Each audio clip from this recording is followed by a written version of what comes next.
can jump right in here with the Seahawks. So, Yeah, you go first. okay, You go yeah. first. So the Seahawks,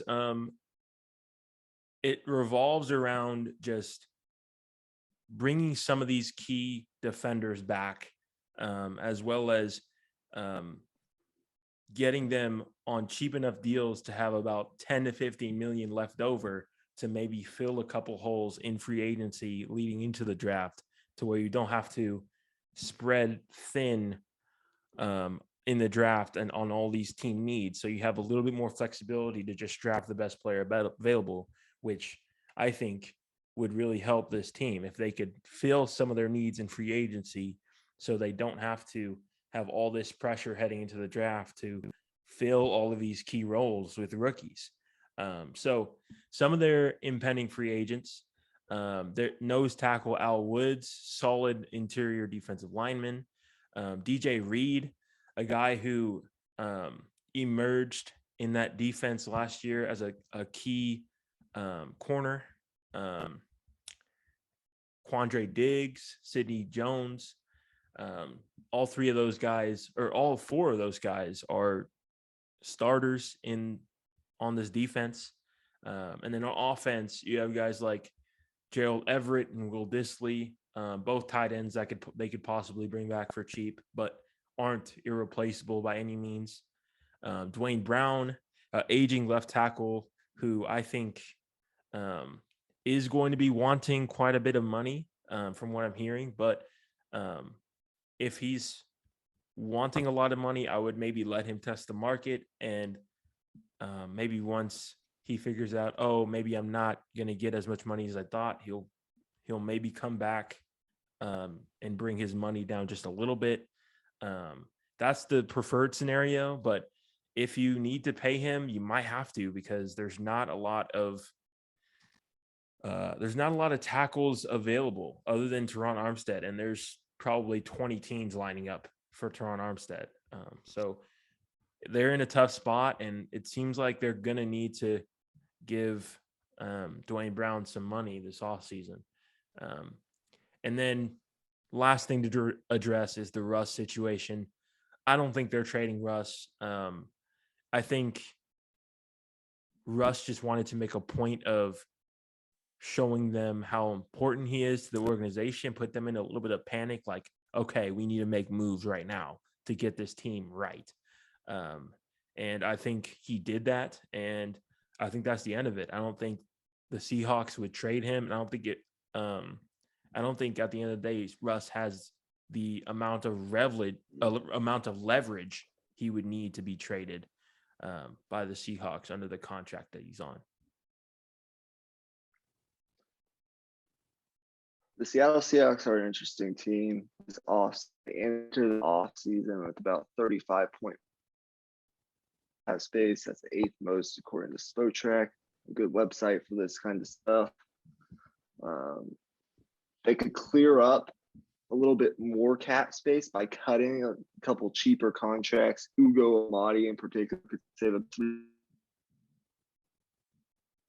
back depth piece that doesn't really get a whole lot of playing time. They could free up a little bit more, but this is ultimately what they're working with. Their first thing they should think about, I think, is being aggressive in free agency.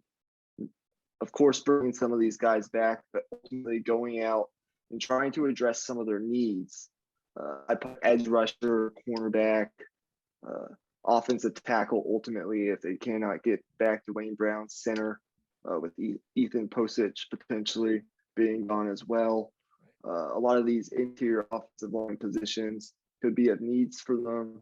Being aggressive in free agency to bring some of these guys back and then go out and address these issues in free agency, because we have to remember they do not have a first-round pick this year in this year's draft, because they have traded that away for Jamal Adams. Ultimately, the only real way you can get that you can get an impact player in potentially the second round or third round for some of these positions that can come in and help you right away. You were going to have to bring guys back and maybe getting a bargain or two name out there on the market. I ultimately think bringing Quandre Diggs back should be really important to them. I think he's a fantastic player. What he's able to do in there. I do think you have to bring back one of DJ Reed and or Sidney Jones, and then maybe go get another cornerback out there on the market. I don't think you can bring both those guys back, but hopefully one or the other. I think Rashad Penny's pretty expendable. That's what Alex Collins was to give. I think he's a little more dependable. And then of course they'll have Chris Carson, I imagine, will be back next year healthy.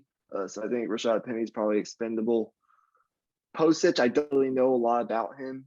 I guess they could bring him back if they wanted to, but if he's cheap, I guess. He started last year, and I think he was fine.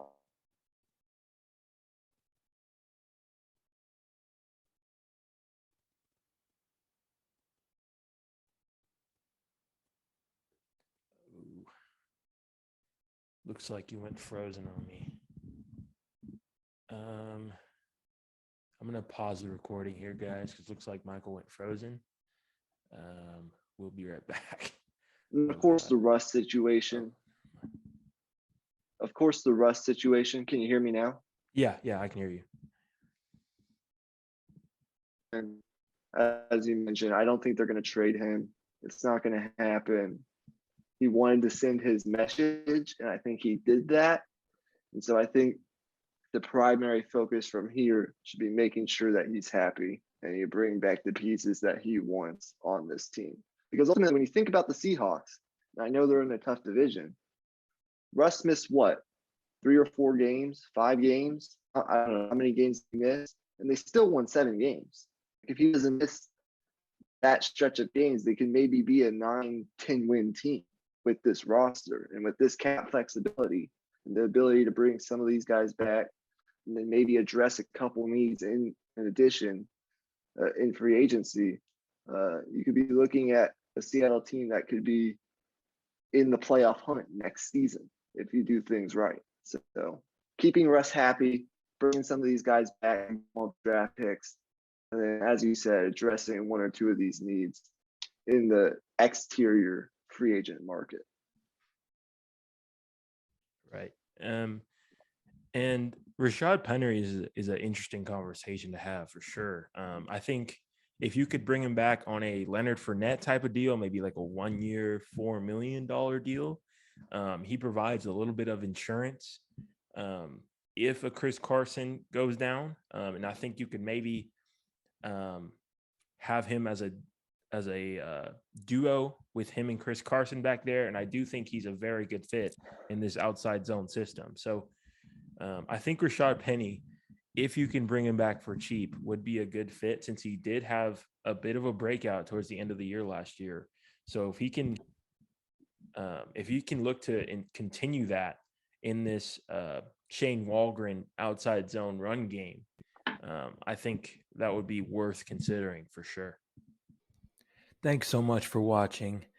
If you enjoyed that video, make sure to click on one of these 2 videos right here, our latest video right here on the left, or the video YouTube recommends for you on the right.